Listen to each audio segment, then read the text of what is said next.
Señor en la carta a los Efesios, en el capítulo 4. En el versículo 4 hasta el 6. Dice así la palabra del Señor: un cuerpo y un espíritu, como fuisteis también llamados en una misma esperanza de vuestra vocación, un Señor, una fe, un bautismo, un Dios y Padre de todos, quien es sobre todas las cosas, y por todas las cosas, y en todos vosotros. Amén. El Señor bendiga su santa palabra.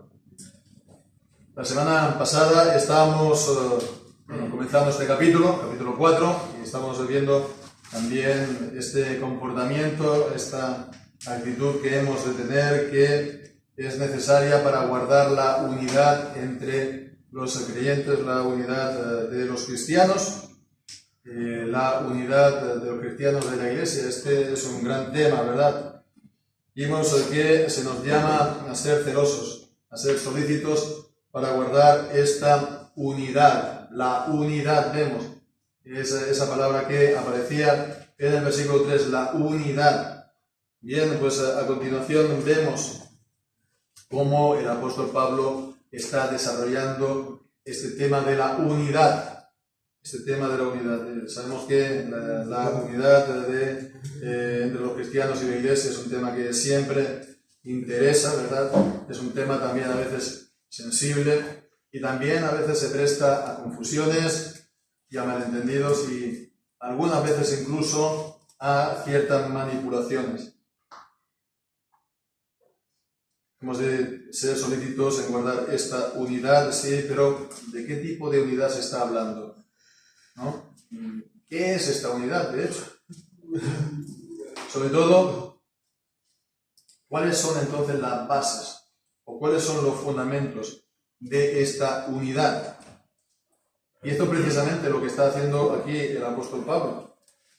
Y Pablo está actuando de una manera admirable. Primeramente habla de la unidad y ahora pues lo está aclarando y está ahora hablando de estos fundamentos de la unidad cristiana. Este pequeño texto que hemos leído, del versículo 4 al 6, leerlo, pues habremos visto que hay una palabra que se repite una y otra vez. Una sola palabra, ¿no? ¿Se dan cuenta? Se repite hasta 7 veces. Es la palabra uno, ¿no? Uno, un cuerpo, una misma esperanza, un Señor, una fe, un bautismo, un Dios y Padre. Hasta 7 veces. 7 veces. Sabemos que el número 7 es un número también simbólico que habla de la perfección, de la plenitud. Entonces aquí vemos 7 fundamentos de la unidad cristiana, 7 fundamentos de la unidad de los cristianos entre sí, 7 fundamentos de la unidad de la Iglesia. Y a partir de estos fundamentos, pues también se puede ver de qué tipo de unidad se está hablando, de qué tipo de unidad pues hemos de guardar, ¿no? ¿Cuál es su naturaleza? ¿Cuál es, digamos, qué tipo de unidad es, ¿no? Y bien, pues decía ahora pues acerca de confusión, manipulación, etcétera, por el discurso corriente que hoy en día pues muchas veces se escucha, ¿verdad? Es un tema sensible debido a que la Iglesia visible, a nivel visible, no es solamente una sola Iglesia, debido al estado de división que se encuentra el cristianismo y el protestantismo de manera especial. El protestantismo por su estado de fragmentación, que todos nosotros conocemos, ¿no? Y bien, pues entonces para paliar esto desde el siglo XX, pasado siglo, y a partir sobre todo de la Segunda Guerra Mundial, aunque ya los primeros movimientos se dieron antes, ¿no? Pues se ha desarrollado el llamado movimiento ecuménico. Además, movimiento ecuménico, hemos oído hablar sin duda, que participan sobre todo las grandes iglesias, las mayores iglesias, ¿no? Sobre todo la Iglesia romana, la Iglesia Católica Romana, ¿no? pero juntamente con ella también las grandes iglesias, digamos, protestantes liberales, como voy a decir yo, pues luteranos, anglicanos, etc. Las grandes iglesias nacionales, ¿no? Aquellas que se llaman como las iglesias principales históricas, ¿no? Bien, pues podemos decir, y el mundo evangélico también participa. El mundo evangélico también participa en este movimiento ecuménico que, bueno, pues tiene como mayor órgano el Consejo, el Concilio Mundial de las Iglesias. Las iglesias evangélicas, ¿sí o no? Pues hemos de decir que también, a pesar de lo que nos pueda parecer, también participan de ese movimiento ecuménico. Por lo menos la Alianza Evangélica. La Alianza Evangélica, es cierto que aquí en España el discurso de los hermanos de la Iglesia de la Alianza Evangélica no es tan ecuménico como en el resto de los países, pero la Alianza Evangélica es algo mundial, no solo solamente aquí en España. Y a nivel general, mundial, pues hemos de decir que también la Alianza Evangélica está participando también de este movimiento ecuménico. Y bueno, pues sí, por supuesto, todo el mundo desea la unidad de la Iglesia. ¿Quién dice que no? ¿Quién puede decir que no, verdad? El problema es hacerlo de cualquier manera, es decir, sin ver o tratar o solucionar por lo menos lo que ha dividido a la Iglesia. ¿Y qué es lo que ha dividido a la Iglesia? La Iglesia universal, la Iglesia católica no se dividió porque se levantó Lutero y Lutero era un obstinado, y era un hereje, etcétera, etcétera, que es lo que siempre están, pues todavía hoy acusando, ¿no? Al pobre, al bueno de Lutero. La división de la Iglesia visible universal, la Iglesia católica, fue dado por una tiranía.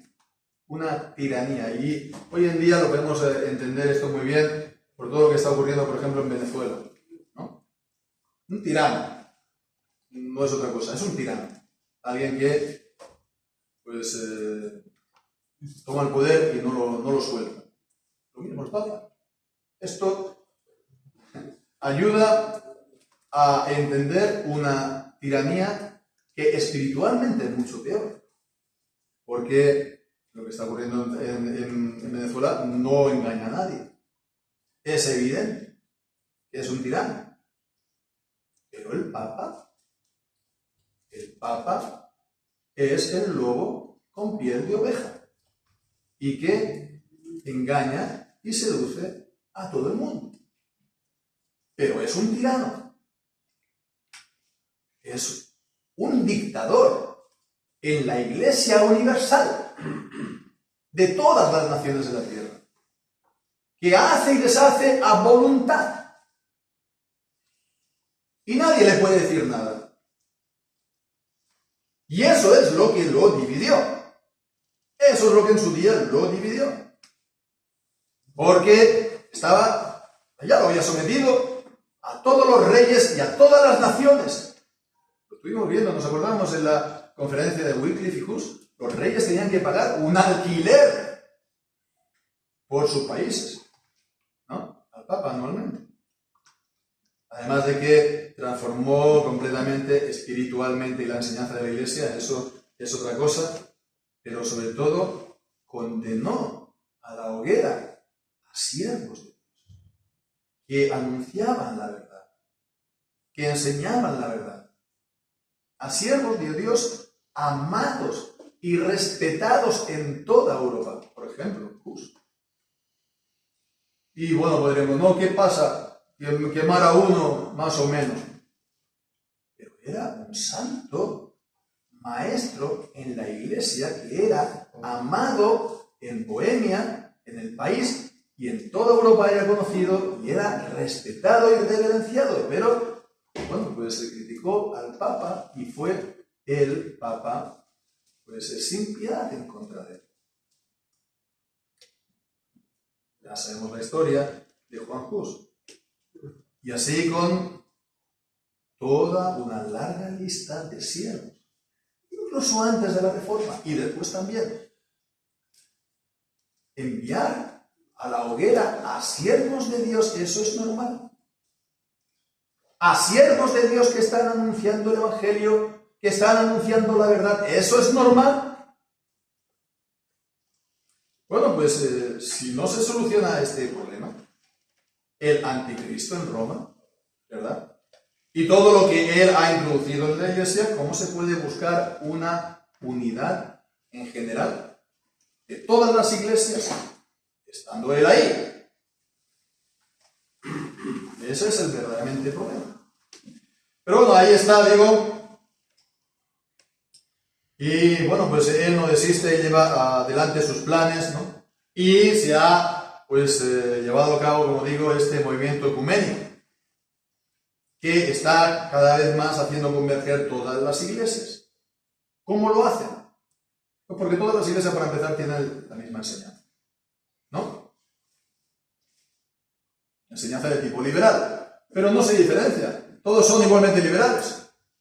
Y en cuanto a las doctrinas de cada iglesia, están relativizadas por el liberalismo. Pero después también, ¿por qué más cosas se converge a esa unidad?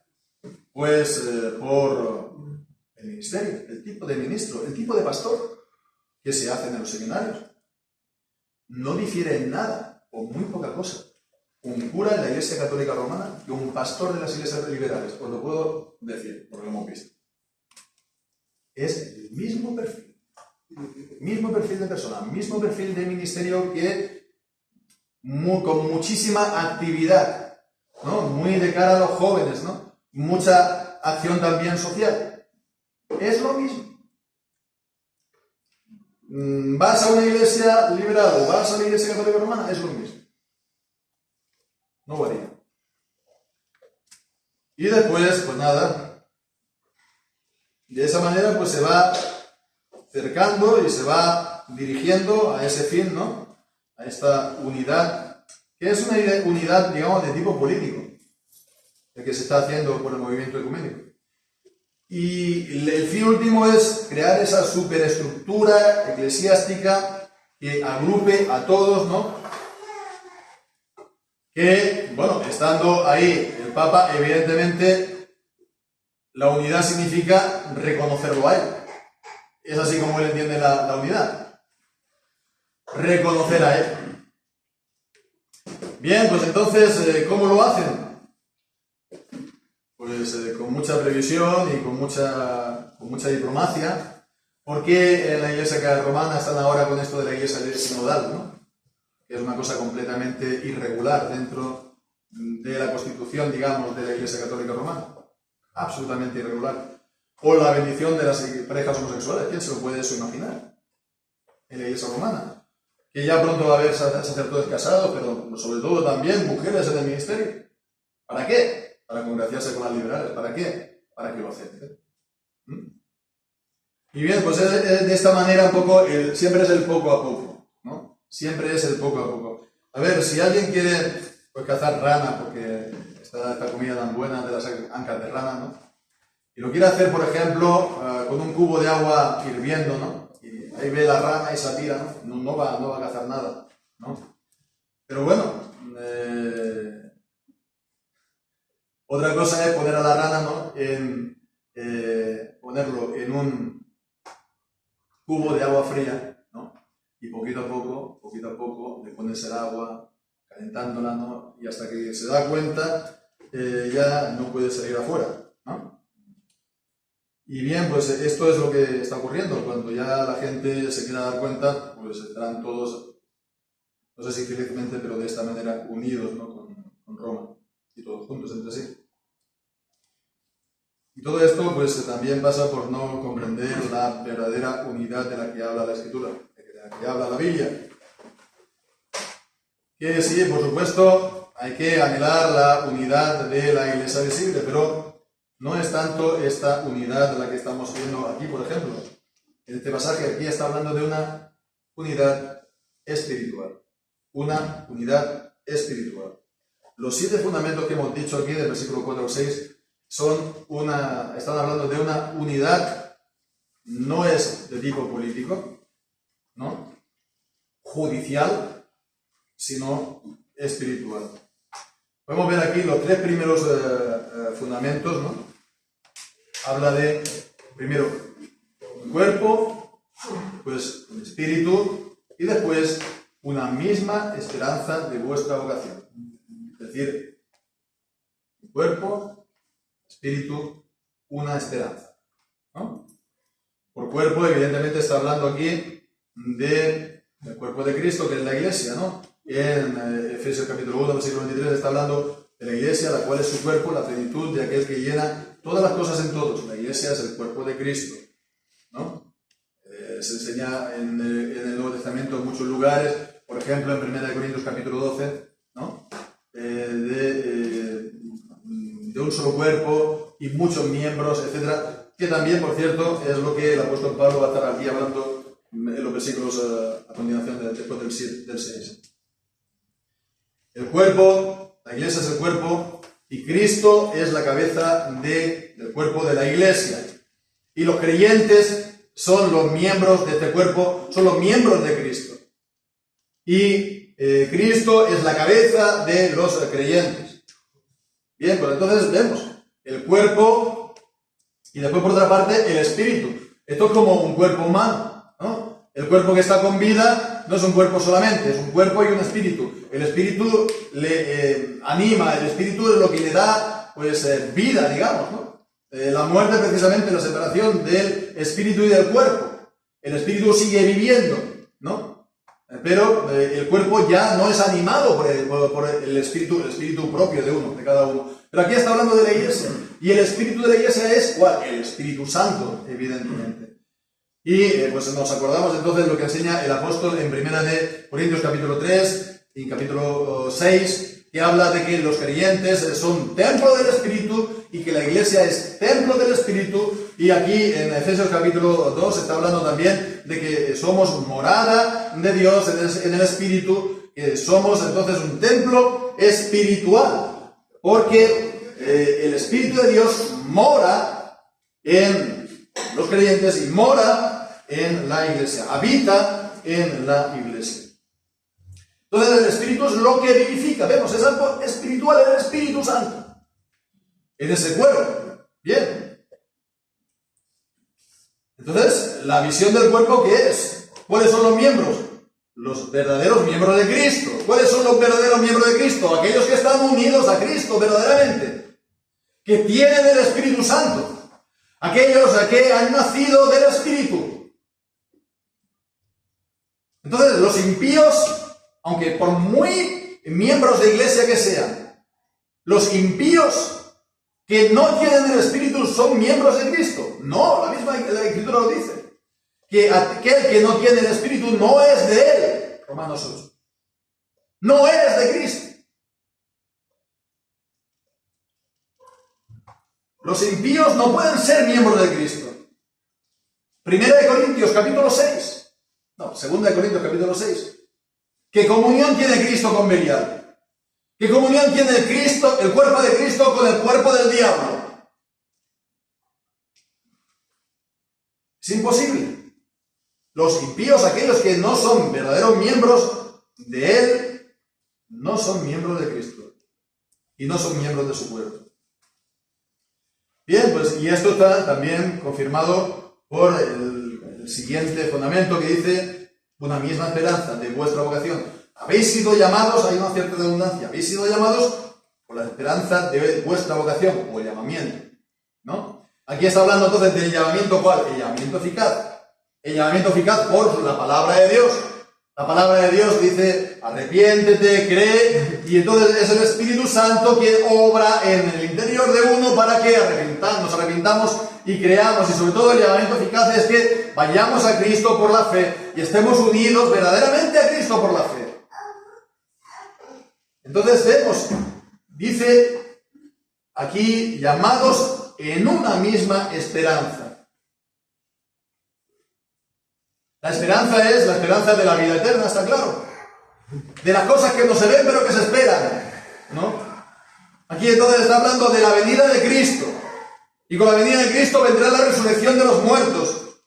Y vendrá entonces el juicio final y los cielos nuevos y la tierra nueva. La vida eterna para siempre. juntamente con todos los demás redimidos, para alabar al Señor y servirlo. Esa es la esperanza que nos da, ¿verdad? El Señor. Bien, pues en capítulo 1 se nos dice del Espíritu Santo, que hemos sido sellados con el Espíritu Santo de la promesa, capítulo 1, versículo 13, que es las arras de nuestra herencia, para la redención de la posesión adquirida, para la alabanza de la gloria. Vemos, se puede decir que es el Espíritu Santo las arras de nuestra esperanza, de aquello que esperamos, de esta redención final, de la resurrección, de la vida eterna. El Espíritu Santo que tienen los creyentes, que tienen los miembros de Cristo, es el arras de esta esperanza, de lo que esperamos. Él nos hace despertar a esa esperanza, porque aquel que la tiene pertenece a Cristo y es de Él. Entonces estos serían el primer grupo de tres, el versículo 3, y el versículo 4, el versículo 5 también tenemos un segundo grupo de tres. Entonces vemos un Señor, una fe, un bautismo. Un Señor, una fe y un bautismo. El Señor, indudablemente, es el Señor Jesús, el Señor Jesucristo. Y aquí entonces está hablando otra vez de aquellos que son salvos, por la fe en el Señor Jesucristo. Romanos capítulo 10, versículo 9. Si confesares con tu boca al Señor Jesús y creyeres en tu corazón que Dios lo levantó de los muertos, serás salvo. 1 Corintios capítulo 12, versículo 2. No, versículo 3. Por tanto, os hago saber que nadie que hable por el Espíritu llama anatema a Jesús, y nadie puede llamar a Jesús Señor sino por el Espíritu Santo. Y aquí entonces no es solamente confesar o llamar a Jesús Señor de una manera pues simplemente intelectual o en abstracto, etcétera, o en teoría. Esto hasta los demonios lo saben, esto hasta los demonios lo hacen, ¿no? Los demonios también decían, cuando estaba el Señor Jesús en la tierra, lo decían que era el Hijo de Dios, pero eso no salva a nadie. Entonces es llamarlo reconociendo verdaderamente que Jesús es Jesucristo, nuestro Señor, nuestro amo, el amo de uno. Es decir, que uno es su esclavo, que antes uno era esclavo del pecado y era uno esclavo del diablo, pero el Señor Jesús, con su muerte en la cruz y su resurrección, pagó el precio para comprarnos, para rescatarnos, de manera que ya somos libres del pecado, pero somos esclavos de Él. Y como dice entonces en Romanos capítulo 14, si morimos, para Él morimos, si vivimos, para Él vivimos. Y sea que vivamos o sea que muramos, Él decide. Pero nosotros somos de Él. Somos de Él. Un Señor. Y estos son entonces los miembros de Cristo, que tienen a Jesucristo como Señor de esta manera. Una fe. Una fe. Y bueno, cuando hablamos de la fe, en general, en el Nuevo Testamento, y sobre todo en este pasaje, a menudo hay discusión entre los comentaristas. ¿Qué sentido es la fe? La fe aquí es aquello que se cree, ¿no? Como cuando dice en Hechos capítulo 6, o bueno, el libro de los Hechos, no sé si es el capítulo 6, de que muchos de los sacerdotes obedecían la fe, ¿no? O en Judas, cuando dice de presentar defensa por la fe una vez dada a los santos. Eso es la fe que se cree. Pero después también está la fe, que es el hecho de creer para salvación. La fe, y eso es lo que se llama la fe salvífica, ¿no? Que es una fe de confianza, de corazón. Una fe especial, no solamente creer de cabeza, sino de corazón en el Señor. Entonces, una es la otra. Bueno, yo estoy convencida de que son las dos, ¿no? Al mismo tiempo. Aquí son las dos, claramente. ¿Por qué? De acuerdo, por supuesto. La fe verdadera es esta fe de confianza, fe de corazón, confianza en el Señor y en sus promesas, sí. Pero vemos, entonces no es vacía. Se tiene que conocer las promesas. Siempre hay un contenido que se cree. El Evangelio, acerca de Cristo, su mensaje, su obra. Entonces vemos, es lo uno y lo otro a la vez. Nuestra fe es la palabra de Dios. Pero bueno, también el Señor pues, da a ministros y a responsables que enseñan y predican esta fe, y por eso pues está estos credos, estas confesiones de fe, que bueno, pues da esta enseñanza de manera objetiva, ¿no? La da de manera resumida y objetiva. Entonces vemos el Señor, un Señor, una fe, y después un bautismo. Y el bautismo, nadie duda que es la puerta de entrada, digamos, a la iglesia local, ¿no? ¿Quién es miembro de la iglesia? Aquel que ha sido bautizado. Todo eso todo el mundo está de acuerdo, todo el mundo. En el Antiguo Testamento esto ocurría con la circuncisión, ¿verdad? Aquel que se convertía y quería ser judío se tenía que circuncidar, sí o sí, ¿no? Lo vemos en Génesis 17 mismo, cuando Dios manda a Abraham a circuncidar, pues a él y a todos los suyos. También en el capítulo de Dina, el rapto de Dina, etc., aquellos que se querían unir al pueblo de Israel se tenían que circuncidar, ¿no? Bien, pues en el Nuevo Testamento es lo mismo con el bautismo, ¿no? Para ser miembro del pueblo de Dios en el Nuevo Testamento, la iglesia, uno tiene que recibir el bautismo de la misma manera que en el Antiguo Testamento se tenía que circuncidar. Y de esa manera, el que ha sido bautizado ha sido entonces revestido de Cristo, como dice Gálatas capítulo 3, y es descendiente de Abraham, es hijo de Abraham espiritualmente. Está, por lo tanto, en pacto con Dios.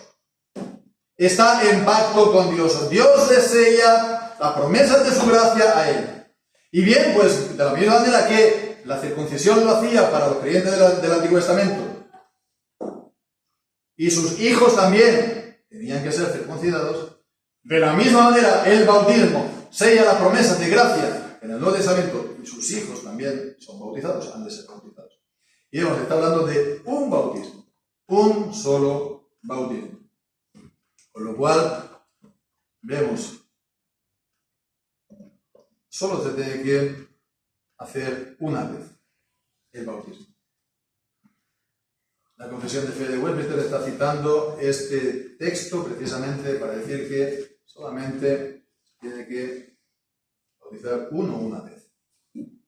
Es un error repetirlo.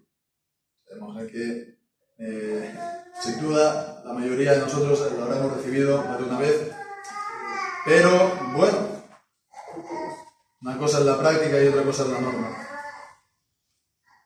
Un solo bautismo. Si estamos hablando de heréticos, estamos hablando de mormones, estamos hablando de testigos de Jehová, esos no han sido bautizados por una iglesia cristiana. Pero si es una iglesia cristiana, aunque haya errores, pero si es una iglesia cristiana que mantiene, digamos, los fundamentos de la fe cristiana, pues entonces un solo bautismo. Por la unidad, ¿no?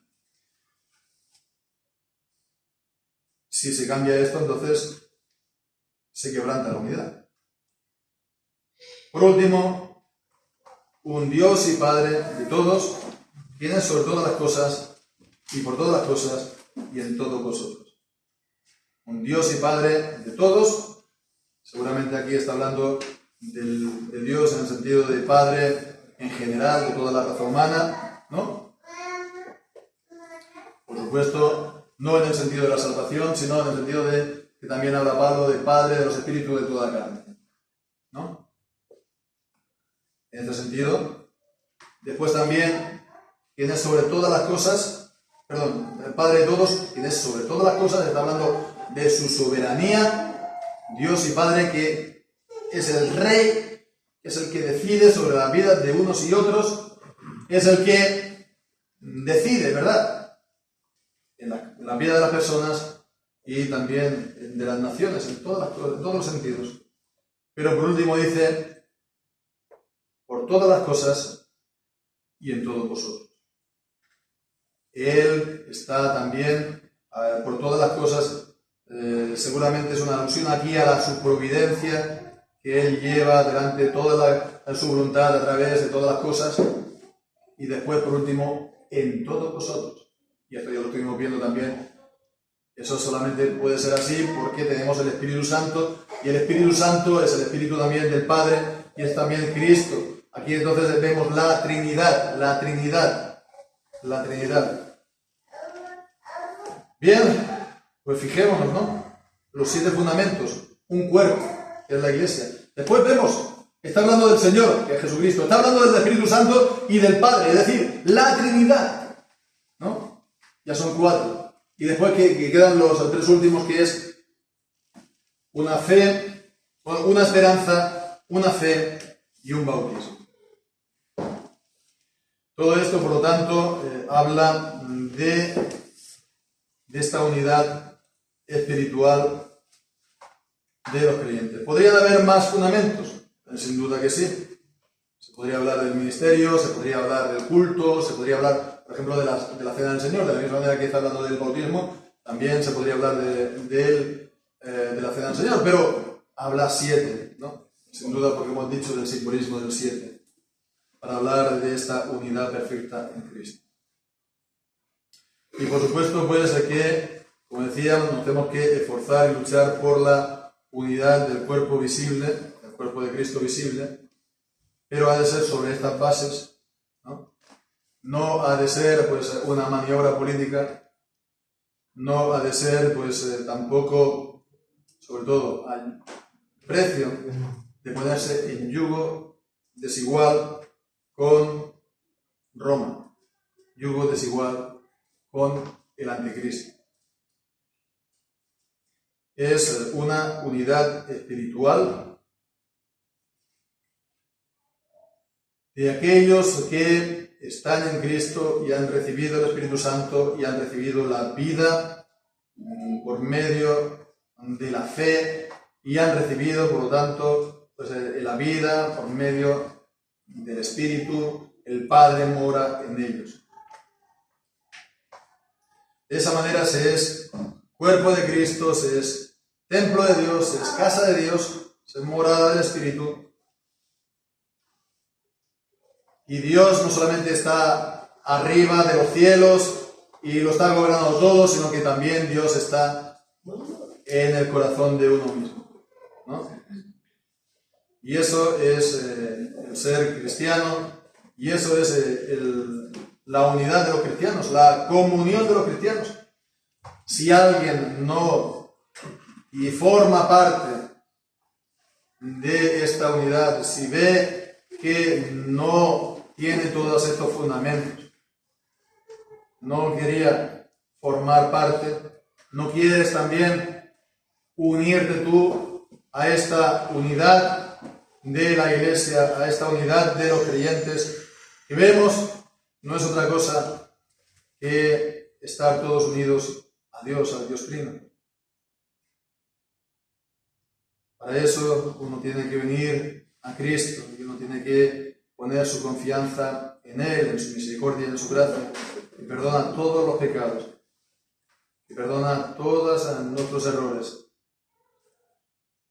A los creyentes, pues, tenemos que aferrar a todas estas cosas, porque al hacerlo al mismo tiempo, bueno, pues nos estamos aferrando al Señor, ¿no? Nos estamos aferrando al Dios Trino, nos estamos aferrando a todas las ordenanzas que Él nos ha dado y a su palabra. Y estamos esperando ese día en el que Cristo vuelve y que da cumplimiento también a todas sus promesas, a todas sus profecías, para que se pueda encontrar esa iglesia perfecta, esa unidad de la iglesia perfecta en aquel día, sin manchas, ni arrugas, ni cosa semejante, en el día que Cristo vuelva y estemos juntamente con Él. Pues que el Señor bendiga su santa palabra. Amén.